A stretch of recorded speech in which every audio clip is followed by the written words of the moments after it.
ভবানী শিবলিঙ্গটাকে কাঁধে তুলেছে। লোকনাথ বলছে, এগিয়ে চলুন রাজরানী, আজ থেকে বাবাও আপনার সাথে থাকবে। লোকনাথ ভবানীর সাথে নাটোরের উদ্দেশ্যে রওনা হয়। ভবানী বলছে, আপনার জন্যই আমি বাবার সন্ধান পেয়েছি, একবার আপনার সেবা করার সুযোগ করে দিন। এদিকে রঘুরাজা দেওয়ান মশাই আর সত্যকে খুব বকাবকি করছে, রাজরানীকে কেন জঙ্গলের মধ্যে একা ছেড়ে এসেছে।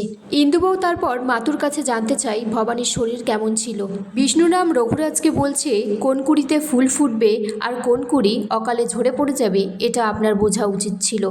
আর যাই হোক, মেয়ে মানুষদের রাজ্যপাট করা যায় না। রঘুরাজা তখন বলছে, আমি কি তোমায় জিজ্ঞেস করেছি? কোনো কথা শুনতে চাই না, কোনো বাড়তি কথা আমি শুনতে চাই না তোমার থেকে। ভবানী শিবলিঙ্গটাকে নিয়ে রাজমহলে প্রবেশ করলে রঘুরাজকে বলে, একজন অভিভাবক হিসেবে আপনার উপর দিয়ে কি গিয়েছে আমি বুঝতে পারছি।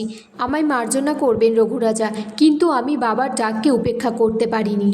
লোকনাথ বলছে, সংসারে থেকে রাজপাট সামলেও বাবার সাধনা করা যায়। এদিকে ভবানী লোকনাথের জন্য অনেক খাবারের ব্যবস্থা করেছে।